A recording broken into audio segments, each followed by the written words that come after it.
Et Seb, tu fais quoi? Bah, ça se voit pas. Je joue à Laika, la première chienne à être allée dans l'espace. Ah, je peux voir un petit truc? Bah ouais. Parce qu'en fait, t'as oublié un petit détail. Voilà. Rigueur scientifique.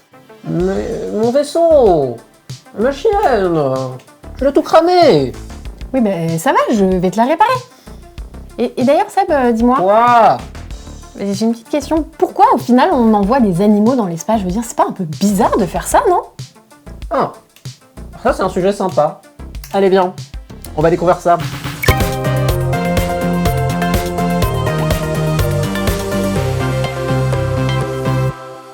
On parle souvent des humains qui sont allés là-haut, mais saviez-vous qu'un tas d'agences spatiales ont envoyé des animaux en tout genre dans l'espace? Et oui, tout le monde se souvient de Yuri Gagarin et de Valentina Tereshkova, respectivement le premier homme et la première femme à avoir été dans l'espace, mais 3 ans et demi avant le vol historique de Gagarine, la célèbre chienne Laika devenait, en novembre 1957, le premier animal à atteindre l'orbite terrestre à bord du satellite Sputnik 2. Bon, même si elle a fini un peu carbonisée, morte au bout de quelques heures à cause d'un dysfonctionnement du système de régulation thermique. Et ça, on l'a su qu'en 2002, parce que c'est normal en Russie. Enfin bon, on a vu quand même bien d'autres animaux avant, non?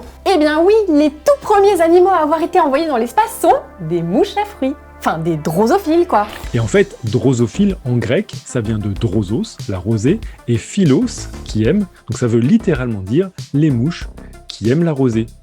C'est plus joli, non? Eh bien, merci pour ces précisions. Elle bug un peu ta télé, non? En 1947, les États-Unis en ont envoyé plusieurs à 100 km d'altitude à bord d'un missile V2. Et c'était une prouesse à l'époque. Et après cet essai, ce fut le début d'une série d'expériences assez horribles pour les animaux. Bah oui, et à ce moment-là, ceux qui vont prendre le plus cher au nom de la conquête spatiale, ce sont les primates. Qui se souvient d'Albert II, le premier singe à avoir été dans l'espace en 1949, à bord d'un missile V2 et décédé après un problème de parachute lors du crash. Et c'est plus que le premier singe à l'époque, c'est le premier mammifère à dépasser les 100 km d'altitude, une hauteur qu'on considère arbitrairement comme la frontière de l'espace. Et puis c'est cool d'envoyer des animaux, mais s'ils reviennent jamais, ça sert à quoi en vrai? C'est trop triste, surtout si c'est pour qu'ils tombent dans l'oubli après. En fait, il va falloir attendre le début des années 60 pour qu'on commence enfin à construire des capsules suffisamment fiables pour ramener ces animaux vivants. En France, on n'est pas en reste, puisqu'on est le seul pays à avoir envoyé une chatte et à la faire revenir saine et sauve. Félicette, de son petit nom, a été placée en 1963 à bord de la fusée Véronique. Son vol a duré 10 minutes, dont 5 en impesanteur. En 2017, une campagne de dons a été lancée pour ériger une statue en l'honneur de Félicette dans sa ville natale de Paris. Et avec succès. Oui, mais pour une statue, combien d'oublis? Qui se souvient des 2 tortues sans nom qui devinrent les premières créatures terrestres à faire le tour de la Lune en 1968? Ou encore des 2 araignées Anita et Arabella qui se sont rendues dans l'espace en 1973 et qui avaient fait les gros titres des journaux à l'époque car elles ont réussi à tisser des toiles en impesanteur.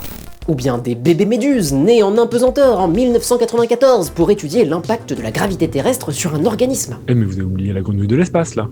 Vous êtes quoi? Vous êtes carrément amphibiophobes, c'est ça? Regardez un tout petit peu comment elle se dépatouille dans l'impesanteur. C'est dingue.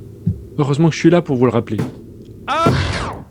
Il a changé, Jamie, non? Oui, mais ça, c'est depuis que j'ai installé la Curiosifibre, ça fait que bugger, quoi. Depuis que je donne de la Curiosipâté à mon chat, il est comme métamorphosé. Il a des moustaches propres, le poil soyeux et n'a même plus un seul problème gastrique, c'est vraiment merveilleux. Lui et moi vivons dans une totale harmonie. Achetez des Curiosipâté, car cela vous rendra heureux. Et moi aussi. Et dire qu'on se souvient surtout des humains dans l'histoire de l'exploration spatiale alors que toutes ces petites bêtes ont joué un rôle énorme là-dedans. Et c'est pas fini. Aujourd'hui encore, la NASA continue d'envoyer des animaux dans l'espace parce que leur étude nous aide à comprendre les effets à long terme de l'impesanteur et des environnements nouveaux et stressants sur le corps des astronautes, dans le cadre des futures missions spatiales de longue durée. En 2015, elle a envoyé à bord de l'ISS des poissons zèbres pour voir comment l'impesanteur affectait leurs muscles. Au final, on peut quand même se demander à quoi ça sert d'envoyer des animaux faire des petites pirouettes en impesanteur. Eh bien, disons que ces animaux sont utilisés pour la recherche dans l'espace pour les mêmes raisons que pour la recherche ici, sur Terre. Ça permet aux scientifiques d'avoir accès à un plus vaste échantillon de données pour comprendre des processus qu'on ne pourrait pas étudier chez un humain, ou bien qui prendraient trop de temps. Par exemple, on utilise des mouches pour tester les conséquences d'une exposition au rayonnement cosmique, ou encore des rongeurs pour étudier les effets néfastes de l'impesanteur à long terme, ce qui permet d'inventer des nouveaux moyens de limiter ces effets sur les astronautes. Et oui, et aujourd'hui, l'utilisation d'animaux pour la recherche est une pratique très encadrée, mais aussi très controversée. Cela soulève des débats d'ordre éthique et moral, et au final, si certains soulignent les grandes avancées médicales et technologiques réalisées grâce aux expériences sur des animaux, d'autres dénoncent leur exploitation et leur souffrance. En fait, c'est pas tout d'utiliser tous ces animaux, mais il faut pas encore les laisser tomber dans l'oubli. Oui, et ben en parlant de ça, pour me faire pardonner d'avoir cramé ton vaisseau et ta chaîne, je t'ai fait une petite surprise. T'es prêt? Tadam! Oh! Et regarde, en plus, ça s'allume. Mais c'est trop beau! En fait, c'est un monument à leur hommage, comme ça, et ben on les oubliera jamais, toutes ces petites bêtes qui ont donné leur vie pour la science. T'aimes bien? C'est trop beau! Wow. Merci Seb d'être venu faire cet épisode avec moi. N'hésitez pas d'ailleurs à aller faire un tour sur sa chaîne YouTube, le Sense of Wonder, et abonnez-vous. Non, il faut s'abonner à la boîte à curiosité. Bah non, du coup t'es venu, il s'abonne à ta chaîne. Non, mais c'est parce que c'est ta chaîne qui est cool, et du coup il faut s'abonner et mettre la cloche surtout. Et n'oubliez pas de vous abonner à la Curiosifibre.